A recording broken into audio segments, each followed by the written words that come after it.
Bueno, ya comentaba Dalia el otro día que es una enfermedad disidente, que se estima que 300 de cada 100.000 personas van a padecer una de estas enfermedades en España, lo cual quiere decir que el médico de atención primaria puede atender una media de 4 o 5 pacientes con enfermedad inflamatoria intestinal en su cupo.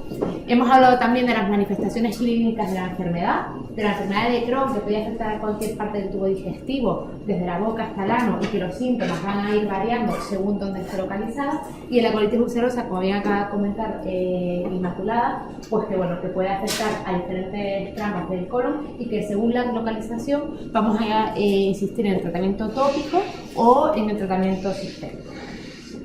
Con todo esto, ¿qué queremos decir? Pues que es una enfermedad inflamatoria intestinal, no es un cáncer, pero desde luego no va a ser una enfermedad que tenga un curso benigno.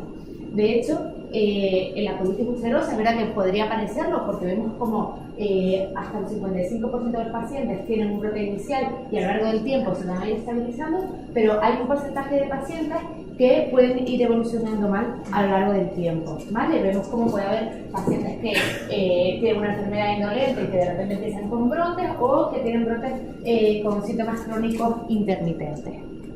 Además, en la enfermedad de Crohn también vimos el otro día cómo puede comenzar con un perfil inflamatorio, que es más con diarrea, con datos inflamatorios, pero que puede ir evolucionando con el tiempo a medida que ese daño se establece a formas estenosante o formas penetrantes.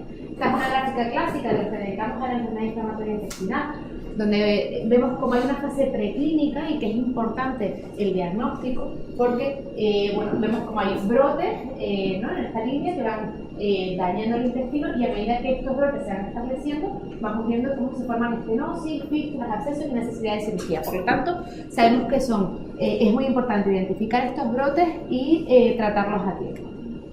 Esta es la pirámide clásica que nos gusta a todos los que nos dedicamos a enfermedad inflamatoria y que solemos dibujarla a los pacientes. Hemos hablado del tratamiento del brote con corticoides, la importancia del mantenimiento de la mesalazina, sobre todo en la colitis ulcerosa, los inmunomoduladores, como son la cetiapina y la mercaptopurina o el metotrexate en la enfermedad de Crohn, y ya en última línea, pues los anti-TNF, infliximab, adalimumab, y ya en segunda línea el vedolizumab y el ustekinumab. La cirugía también tiene un papel importante que dejamos para los casos que no responden. Y como decíamos, normalmente la estrategia de Step Up o el Top-Down en casos de metodóstico en pediátrico. Ya hablamos de los criterios de corticodependencia y de corticorefractariedad, por lo cual no voy a insistir en esto, y vamos a centrarnos un poquito en lo que es el abordaje del paciente en la consulta. ¿Qué miramos nosotros? Pues, por un lado, tenemos que valorar cómo está la enfermedad, cómo está ese intestino, ¿vale? Y eso miraremos ahora cómo lo valoramos. También nos habló Raquel de cómo son esas manifestaciones extraintestinales. Hay datos que nos pueden decir que aunque el paciente no tenga diarrea, no tenga dolor abdominal, la enfermedad no está controlada. Y también, muy importante, son pacientes que van a estar con tratamientos de por vida, entonces hay que monitorizar esos efectos secundarios. Después hablaremos también de la importancia del abordaje multidisciplinar y de otras cosas que pueden preocupar a los pacientes. Por lo tanto, en primer lugar, ¿cómo vamos a valorar, a monitorizar al paciente en la consulta? Pues bueno, hablábamos de la analítica, debemos de valorar que no tenga anemia. Es muy importante incluso corregir la ferropenia, que sabemos que puede influir en casos de fatiga, de malestar, valorar los lactantes de fase aguda, y datos de malabsorción. Sabemos que datos de hipoalbuminemia, de déficit de vitamina B12 y ácido fólico, que también lo solemos pedir siempre, sobre todo en la enfermedad de Crohn, nos pueden dar información de si ese intestino está funcionando o no. La calprotectina fecal, hemos hablado ya del papel importante que tiene, y de las endoscopias también hablamos de las pruebas complementarias el otro día, pero son pruebas que podemos ir haciendo a lo largo del tiempo para valorar cómo está la enfermedad. Importante, tratamiento. Hay que insistir tanto en la adhesión al tratamiento, en el cumplimiento. Son pacientes crónicos que muchas veces cuando se encuentran bien van a dejar el tratamiento, y también es importante monitorizar los efectos secundarios. Si quieres darle un poquito para que se vea completo.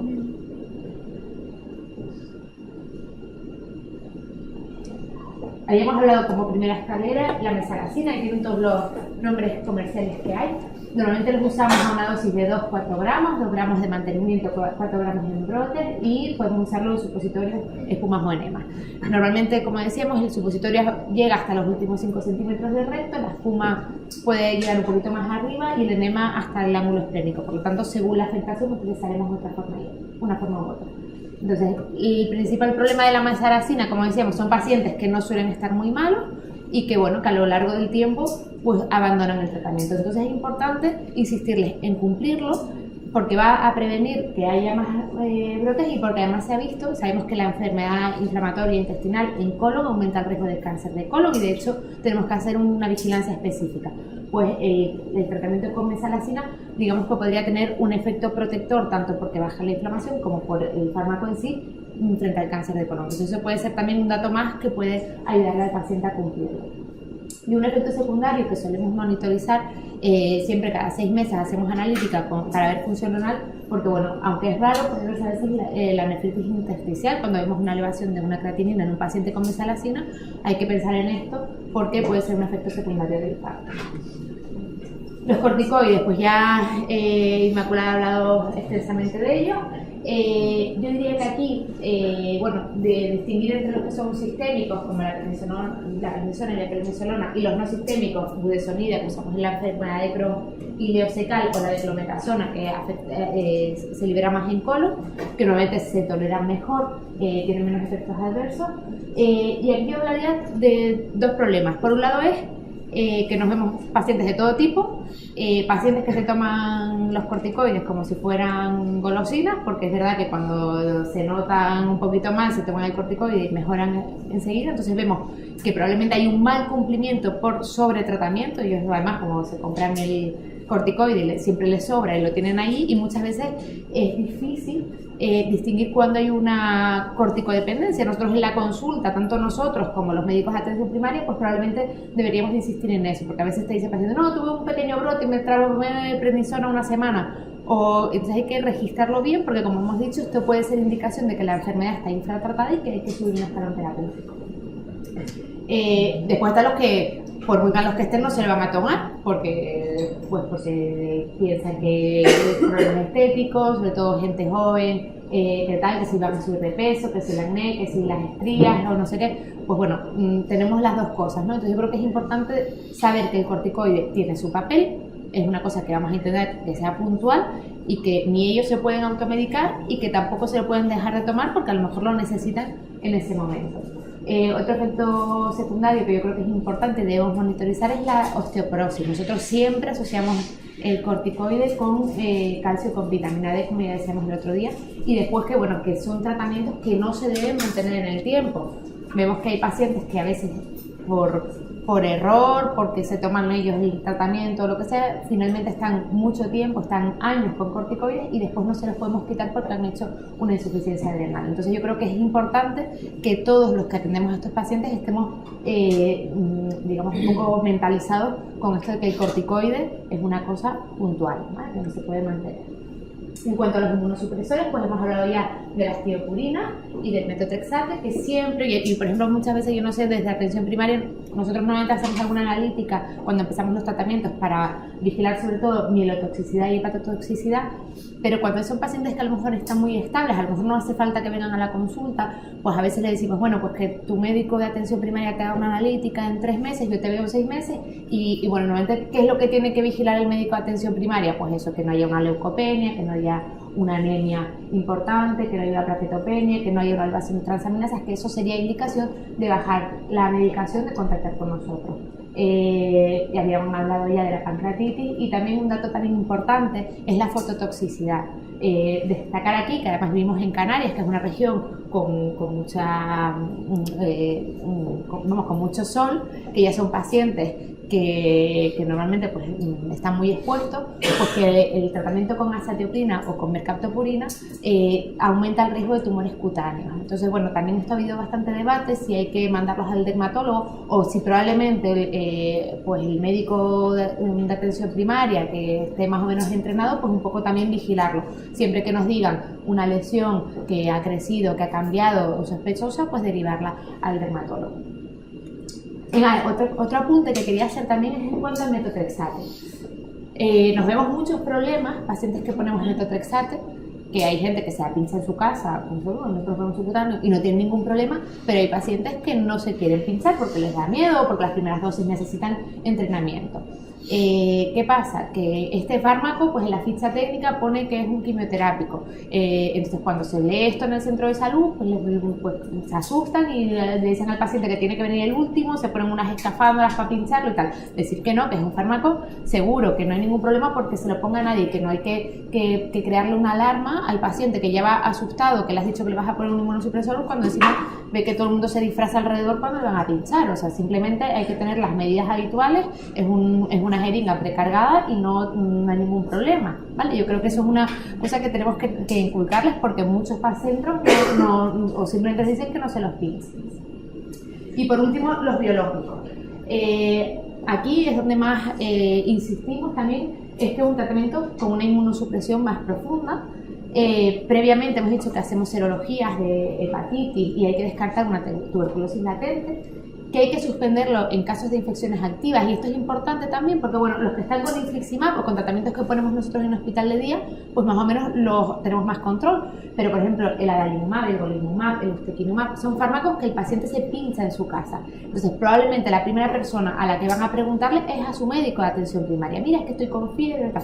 En esos pacientes hay que tener cuidado dos cosas. Primero, que saber que son pacientes inmunosuprimidos y que en caso de una infección, de una neumonía o lo que sea, hay que tratarlos como pacientes inmunosuprimidos, y que hay que insistirles, aunque nosotros se lo digamos, que no se pueden poner el tratamiento hasta que no haya superado la infección. Entonces yo creo que ahí también es muy importante la coordinación entre el médico de atención primaria y nosotros, ¿vale? Entonces siempre suspenderlo en casos de infecciones activas y tratarlo como un paciente inmunosuprimido.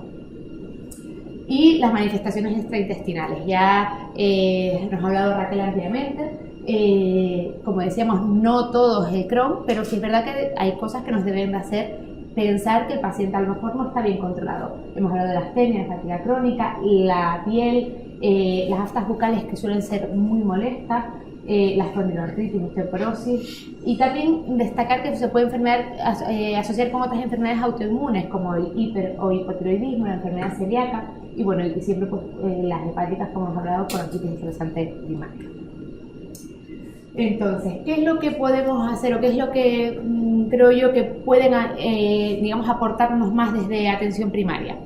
Pues en primer lugar, son, como decimos, la primera persona, el primer médico que va a atender a esos pacientes, entonces es importante identificar efectos adversos de los fármacos. Y muchas veces insistirles en que a veces hay que darles un poquito de mano o podemos tratar esos efectos adversos, porque puede hacer que, por ejemplo, una colitis ulcerosa que es corticodependiente, que le pones azatioprina y que a lo mejor le da un poquito de náuseas, si le ponemos un poquito de tratamiento sintomático, omeprazol, domperidona o lo que sea, puede hacer que el paciente tolere el tratamiento y que se ahorre subir un escalón o que nos estemos agotando una vía. Pues eso es importante, ¿vale? Y también identificar que si hay síntomas como una pancreatitis o casos o que no los resuelve, pues a lo mejor hay que retirarlo. Como hemos dicho, identificar pacientes que están inmunosuprimidos, ¿vale? Que hay que identificar de forma precoz las infecciones graves. Otro punto que yo creo que es muy importante es la vacunación, ¿vale? Nosotros aquí hay un servicio de medicina preventiva a los cuales solemos mandar a pacientes que creemos que vamos a inmunosuprimir, pero ya muchas veces son pacientes que son de ahí del área norte, que es difícil que vengan, y muchas veces ya estamos haciendo una carta a su médico de atención primaria y le decimos, por favor, este paciente, porque además solemos intentar hacerlo antes de inmunosuprimirlo, que es cuando va a tener mejor respuesta. Pues hay que actualizar las vacunas, pues, ahora veremos cuáles son. Entonces, muchas veces vamos a tirar del médico de atención primaria para que nos ayude en esto. Otros casos, otras preguntas frecuentes que nos suelen hacer los pacientes y algunos médicos de atención primaria. Antiinflamatorios. Ya hemos dicho que normalmente hay que evitarlos, pero bueno, de forma puntual, pues si hay que mandar algunos, pues se puede mandar, intentar los que son menos gastrolesivos, como el ibuprofeno. Otro punto, cuidado con los antibióticos. Vamos a ver, es verdad que mandar a antibióticos de amplio espectro o a lo mejor una amoxicilina clavulánico que se va a tolerar peor, que tiene como efecto secundario una diarrea, pues a lo mejor hay que intentar evitarlo y cambiarlo por otro. Pero si necesitamos un antibiótico, se pueden poner. Nosotros usamos sobre todo ciprofloxacino y metronidazol, que con seguridad, y después también cuando hay cuadros de vías respiratorias altas, que muchas veces nos da miedo utilizar, o que a veces nos llegan los pacientes y dicen, no, yo llevo una semana fatal, pero mi médico de atención primaria me dice que no me puede mandar nada. No, oye, si hay que mandar un antibiótico, se manda. Y por ejemplo, pues en esos casos solemos mandar la citromicina. ¿Qué es lo que hay que tener cuidado también? Con las interacciones farmacológicas. Como decimos, nosotros mandamos nuestros tratamientos, pues mesalazina, inmunomoduladores, y a lo mejor esos pacientes nosotros no los vamos a volver a ver hasta dentro de 6 meses, y a lo mejor en medio pues tienen eventos que es su médico de atención primaria el que lo va a controlar y el que va a tener que poner tratamiento. Entonces, bueno, destacar que la mesalazina puede cambiar los niveles de digoxina, puede interaccionar con el sintrón. Los corticoides también pueden interaccionar con los anticoagulantes orales, que puede producir hiperglucemias y picos de hipertensión arterial. Con la satioprina también, y esto es importante, sabemos que las crisis gotosas son frecuentes y que bueno, que normalmente la satioprina, que puede ser minotóxico, si se combina con el alopurinol puede producir una aplasia. Tuvimos hace poco un paciente ingresado pues porque estaba con su colitis con azatioprina estable, tuvo una crisis gotosa y se le puso alopurinol y nos vino aplasiado. Entonces bueno, esto es muy importante porque lo vemos. Y también con el aciclovir, ¿vale? También hemos visto pacientes que han venido con cuadros de un herpes o lo que sea, y que se les ha puesto tratamiento y se aplasan. Y también al combinar lo que a veces usamos nosotros, la combinación de azatioprina con mesalazina, que también tienen un efecto sinérgico, pero que también pueden potenciar los efectos secundarios. En cuanto a la ciclosporina, es verdad que normalmente la usamos endovenosa, pero a veces pueden ver a algunos pacientes con ciclosporina oral, que les pueden ver en la consulta, que también interacciona con determinados antibióticos, estatinas, antiepilépticos y alopurinol. Y el metotrexate, pues también puede ser sobre todo hepatotóxico y puede interaccionar con determinados antibióticos, antiinflamatorios, anticoagulantes. También la loperamida, ¿vale? Con este fármaco hay que tener cuidado, ¿vale? Es un fármaco que a veces los pacientes cuando están muy desesperados pues se quieren tomar su Fortasec, pero normalmente puede producir en casos de brotes o lo que sea, pues empeorarlos. Entonces yo creo que son fármacos que debemos intentarlos evitar. En cuanto a la nutrición, que es una pregunta frecuente, pues lo que decimos, son pacientes que ya van a estar sometidos a un estrés catabólico y que muchas veces van a restringir ellos mismos los alimentos y que muchas veces nos preguntan qué pueden comer. Entonces lo que decimos, no hay que restringir nada, solamente la fibra, las estenosis y lo de la intolerancia a la lactosa, que a veces hay una intolerancia a la lactosa transitoria en medio de un brote, que en pacientes con un Crohn que tienen mucha actividad, pues bueno, decirles, bueno, puedes restringir la lactosa, pero probablemente cuando hayamos superado el brote podrás volverla a incluir. Y después decir que muchas veces en estos pacientes los mandamos a casa y están con nutrición enteral porque a veces necesitan algún suplemento. Hemos hablado también de la osteoporosis y también que también hablaré un poquito más adelante de un problema que suele preocuparles mucho y que les van a preguntar, que es del tema de la minusvalía y la baja laboral. Un poco siendo prácticos, ¿qué es lo que les pueden preguntar? Consejos para los síntomas leves, es decir, como analgésicos y antitérmicos podemos dar sin problema el paracetamol y el metamizol. En la infección de vías respiratorias altas y cuadros catarrales podemos utilizar paracetamol y los antigripales sin ningún problema. Como decimos, si necesitamos un antibiótico podemos darlo, ¿vale? Podemos darlo sin problema, preferiblemente la acitromicina. Podemos aportar complejos vitamínicos, en esos casos que nos dicen de astenia, fatiga crónica, cualquier complejo vitamínico de la farmacia que más o menos sea completo. Y como decíamos, evitar antibióticos de amplio espectro. Otro punto importante, como hemos dicho, que creo que cada vez van a llegarles más, la vacunación, ¿vale? Recalcar aquí un poco lo que son las vacunas indicadas en pacientes inmunosuprimidos. Sería la antigripal, que debemos renovarla de forma anual, el neumococo, el meningococo, la hepatitis A y B, el papilomavirus, ¿vale? Que probablemente, como decíamos, además las mujeres que están en tratamiento con azatioprina tienen mayor riesgo de cáncer de cervix y sean pacientes que tienen que vacunarse, el Haemophilus influenza B y la varicela. Pero sí es verdad que hay que tener en cuenta que la vacunación de la varicela estaría contraindicada si ya hemos iniciado el tratamiento inmunosupresor porque es de gérmenes atenuados. Y eso sí que es muy importante con la vacunación. Si los pacientes están inmunosuprimidos, están contraindicados los virus, las vacunas con virus atenuados, como es la triple vírica, la varicela, el rotavirus y la fiebre amarilla, fiebre tifoidea y la antipoliomielitis. Muchas veces nos preguntarán los pacientes que se van a ir de viaje, a lo mejor a zonas donde tienen que vacunarse, pues no se pueden ir porque no se pueden vacunar, ¿vale? Están inmunosuprimidos. Un poco para hacer ahora aquí un poco de mezcla, ¿vale? Quería tocar temas que creo que son importantes y un poco les pueden preguntar. El tema de la dieta ya lo hemos hablado, el tema del embarazo hemos dado también algunas pinceladas, pero yo creo que es fundamental el mensaje, es decir, hay que planificar el embarazo en una mujer con una enfermedad inflamatoria cuando esté bien. Como decimos, cuando se queda embarazada hay que derivarla a la consulta de alto riesgo y no debemos suspender tratamientos porque haya un embarazo, ¿vale? Y hemos dicho que el único que está contraindicado es el metotrexate, que eso sí que es verdad que si hay un embarazo con un metotrexate es indicación de interrupción del embarazo porque van a salir niños con malformaciones. Y bueno, otra pregunta que nos suelen hacer es, bueno, pues si esto suele afectar a la fertilidad. Normalmente en las mujeres que están intervenidas puede haber una disminución de la fertilidad, sobre todo en las mujeres que tienen una colectomía. También los tratamientos con mesalazina y tratamientos con azatioprina pueden disminuir la movilidad de los espermatozoides, y entonces es una cosa que si hay una pareja que a lo mejor están teniendo problemas hay que tenerla en cuenta. Y otro problema que o una pregunta que suelen hacer es si esto va a afectar a su descendencia, es decir, muchas veces ya hemos visto que hay un componente hereditario, pues nos vienen y nos dicen, oye, pues yo acabo de tener un hijo, mi hijo va a tener un Crohn, mi hijo va a tener una colitis. Pues bueno, yo creo que hay que tranquilizarlos, ¿vale?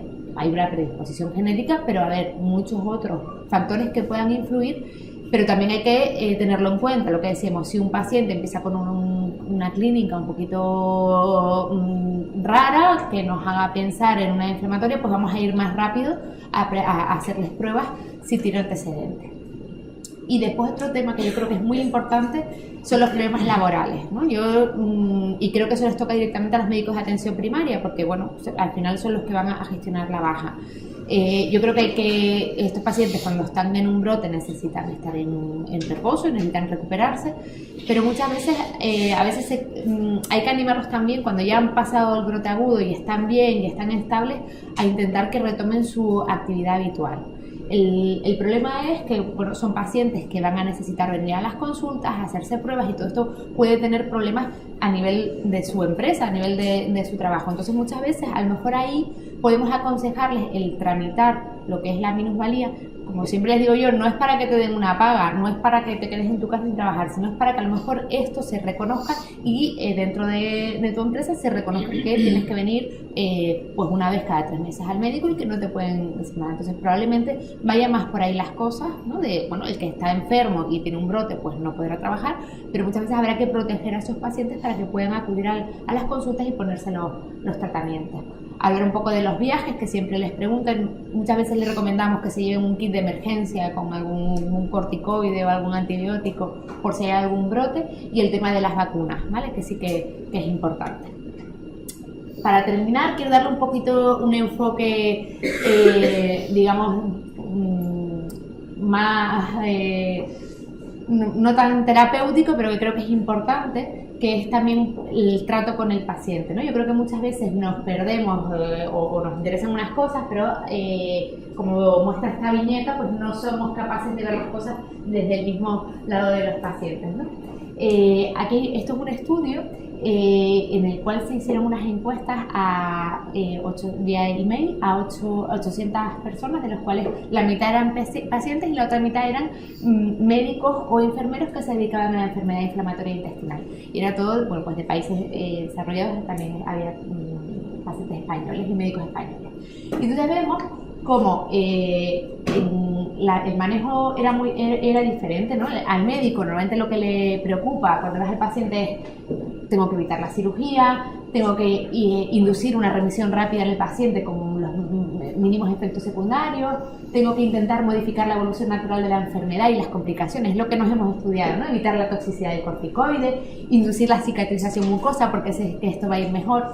Sin embargo, el paciente, ¿no? Lo que le interesa es a corto plazo, y es un poco que que me ponga bien, que la medicación no me siente mal, pero también es importante el poderse sentar con el médico y comentar pues, lo que le preocupa en ese momento, la ansiedad que tiene, pues eso, la fatiga, cómo me va a afectar esto desde el punto de vista estético, la fertilidad, la sexualidad, la incertidumbre a largo plazo. Entonces, yo creo que eso también nos debe hacer un poco reflexionar. Nosotros, pues yo sé que es difícil porque todos tenemos mucha presión asistencial, pero probablemente tanto nosotros como el médico de atención primaria que va viendo al paciente, pues probablemente a lo mejor si un día tiene un poquito más de tiempo, intentar abordar estas cosas va a ser importante.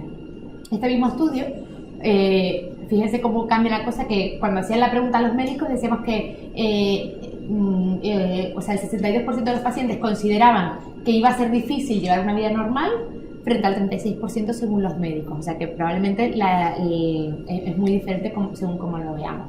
Por lo tanto, insistir un poco también en el abordaje global de los pacientes.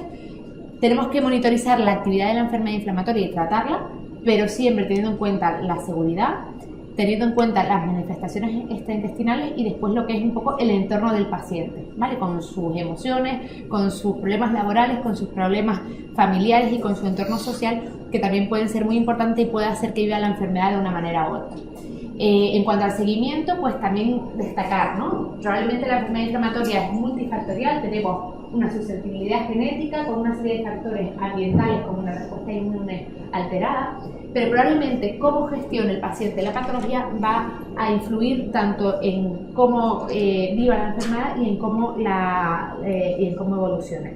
Esto es un estudio un poquito antiguo, ya de 2001, en el cual también se veía cómo el hacer partícipe a los pacientes del automanejo de la enfermedad mejoraba, y el implicarlos en el tratamiento mejoraba un poquito lo que era la evolución. Y esto se ha demostrado después. Entonces, yo creo que aquí es importante tener en cuenta que son pacientes crónicos, que nosotros también podemos instruirlos un poco lo que decimos, pues utilizar el supositorio, utilizar la mesalazina, aumentarse las dosis. Probablemente en el futuro tengamos que utilizar también herramientas virtuales, como os he dicho, son pacientes jóvenes que están trabajando y probablemente a lo mejor no es necesario que vengan tantas veces si podemos hacer consultas telemáticas y que las cosas tengan que ir por ahí. Por lo tanto, creo que es importantísimo que haya una colaboración entre atención primaria como primera puerta de entrada a los pacientes con las unidades de enfermedad inflamatoria, en las que haya gastroenterólogos, enfermeros, cirujanos, psicólogos, reumatólogos y dermatólogos, un poco para ver esta patología en su conjunto. Terminando ya, pues bueno, creo que como mensajes para llevar a casa, lo primero, cómo debemos hacer el seguimiento y la monitorización de los pacientes de enfermedad inflamatoria intestinal en la consulta. Creo que hemos hablado ampliamente de esto, las pruebas complementarias que solemos solicitar. La importancia desde atención primaria de detectar los brotes. Hemos dicho, no todo es un brote, un paciente puede tener una gastroenteritis aguda, pero también hay que sospecharlo y hay que tratarlo cuanto antes mejor. Monitorizar el cumplimiento y los efectos adversos de los tratamientos. Hemos dicho que es una enfermedad crónica y que muchas veces los pacientes, si están bien, van a dejar el tratamiento, entonces es importante insistirles en el cumplimiento. Y también, bueno, hemos dicho que son fármacos que son inmunosupresores y que pueden tener efectos adversos serios, con lo cual también es importante que todos estemos atentos. Fundamental, y yo creo que nos iríamos muy satisfechos si de aquí se llevan el mensaje de que cuando diagnosticamos una enfermedad inflamatoria, ya su médico un poco empieza a ponerse con el tema de las vacunas y tal, nos va a adelantar muchísimo trabajo. Evitar fármacos o situaciones que puedan empeorar los brotes. Hemos hablado sobre todo de los antiinflamatorios, ¿no? Y algunos antibióticos de amplio espectro. Y creo que esto es un punto importante, ¿no? Ya hemos hablado del tratamiento del brote leve moderado, que se puede manejar desde atención primaria y que nosotros normalmente damos un teléfono a los pacientes para que intenten contactar, que a veces tardamos 1 o 2 días en poder contactar con ellos. Pero si desde atención primaria se puede iniciar un tratamiento y evitamos acudir a urgencias, pues probablemente el paciente lo agradezca mucho y el sistema también lo agradezca muchísimo. Y bueno, la importancia del abordaje global en conjunto de este paciente con el tema psicosocial, que también está últimamente muy bien. Vale. Nada más.